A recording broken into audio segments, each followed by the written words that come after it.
Shalom. First and foremost, I want to give all of the praises and the glory to the Most High and His Son, Yahweh, Bahasham, Yahweh Shai, Bahasham Rakah Gwadash, and double honors to the elder apostles of the great millstone that have taught us this truth, and to include the elder bishops on down, and also salute to all of you brothers out there of the hopeful elect, as well as we all believe that we are, and it's your brother Laban. And once again, I got some good news here that I want to elaborate on, and Lord willing, once again, this is going to be an exhorting lesson. And so as this reads here, this is from the independent.co.uk, and it says Trump is a bigger threat to NATO than Putin, says alliance former commander. The American leader paralleled the future of the alliance with repeated threats to seize Greenland and attacks on European allies. General Richard Sharef tells Myra Butt that the U.S. president has turned the international order into a dead duck. And that's a pretty vast statement to make against America, Trump just in general. I mean, yes, what comes to mind is Revelation 17, Mark 3 and 23. But I want to go over these precepts over here. And I want to begin by reading Sirach 28 and verse 11. And I don't really have to read the article. This itself just explains everything you need to know, all right, of where we're at. So this is a better precept to read in relation to what we're speaking about, right? This is Sirach 28 and verse 9. A sinful man is squire of friends, and make of debates among them that be at peace. Absolutely. Because Trump was supposed to be at peace with their allies. All right. America's allies is supposed to always have been in league with them. But why? Because of the things that was done since as well as I can remember, since the Biden administration, when Biden sabotaged the pipelines. And I'm talking about, what is it? Pipeline 1 and 2. So that Germany and them don't, get their oil from Russia and stuff like that. And many more other things that's been had. You see, so America has caused a lot of stir up among their friends. Those that have, made a covenant with them and consider themselves the North Atlantic Treaty Organization. And as well as now that Trump is in the House, the White House that is, he's just making matters even worse.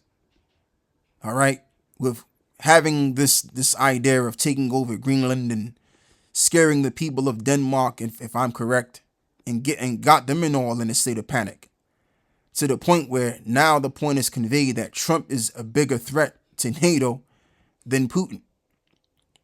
Again, that's a vast statement to make, man. All right, that tells you where we're at in the world. That tells you that this devil, or these devils overall, and this system is on the verge of being out of here sooner than we can believe.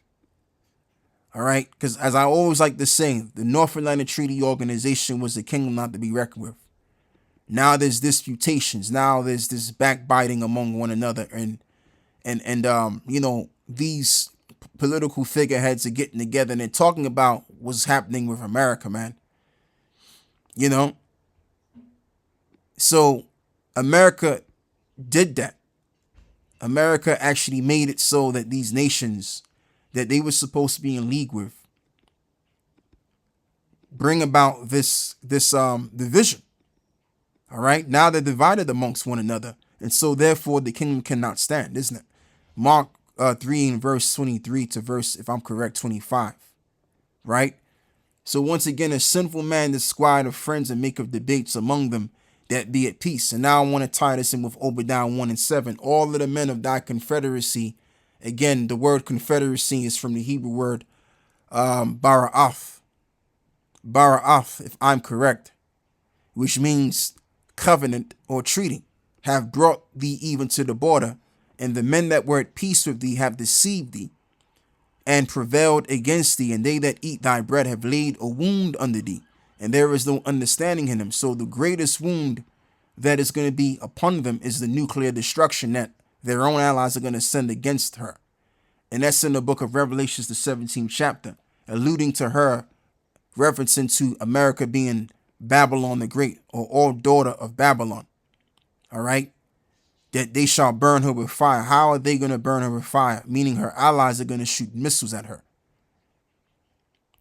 This is in a prophecy. So that's how they're going to lay a wound under them. All right. And here's another point. And there is none understanding in him. Right. They're not moving with understanding anymore. These leaders within Esau are not cooperating wisely at all. You know, there's a lot of incongruences going on. All right, there's a lot of incongruence that's happening within the North Atlantic Treaty Organization. And the reason for that, let's read this. Job 12 and verse 13, with him is wisdom and strength, and he have counsel and understanding. So that means that the Most High can take away your strength and as well as take away your wisdom so that you become a damn fool. And that's what these leaders have become. Damn fools. All right. And this is just to let it be known that is this the best that the Rothschilds got to bring to the table? These leaders. Come on, man. But again, it's not really their fault. It's the Heavenly Father that's intervening with why they're operating the way they are. So anyway, I want to read this as well, because this right here doesn't even make any damn sense. UK unlikely to join a U.S. attack on Iran, but may help Gulf states if Tehran retaliates. Britain is unlikely to assist the U.S. in an attack on Iran, but a deployment of the RA Typhoons to Qatar last week signals a willingness to help regional allies if Tehran tries to widen the conflict in retaliation. So what do they got to do to help Qatar? Like, what does that got to do with anything? If America hits Iran, they're supposed to be in supporting of that. They're supposed to be down with that. But they're saying, look, we're going to do other things. So I have the word over here, right, that, you know, I'm kind of somewhat struggling to say. This is incongruence, which means something that is unsuitable, inconsistent, or out of place within a particular context, often appearing strange or incompatible with its surrounding, right? And that's really the meaning that I'm coming from. It's out of place. All right. This is disorderly. This ain't got nothing to do with anything. Okay, why is the UK unlikely to not help the US if US attacks Iran? They're supposed to be in supportation of that. So just by them doing what they said they're gonna do instead doesn't make any sense. It's out of order. You know, it's out of place. So let's go back and read this again.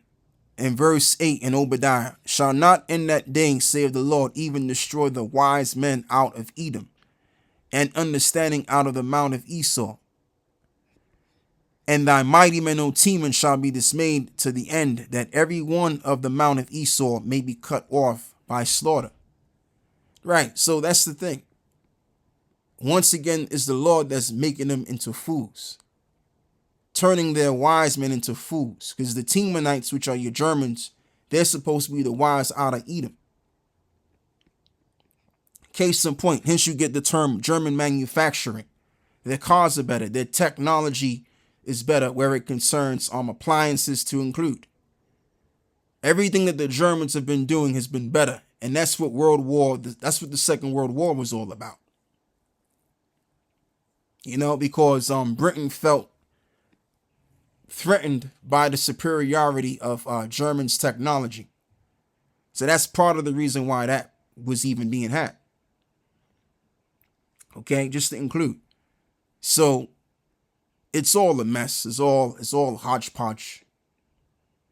And that's all I have to say with this. It's all coming apart. And the shit is about to hit the fan too, man. In this system. So yeah, with that I'm gonna close and I sing Shalom.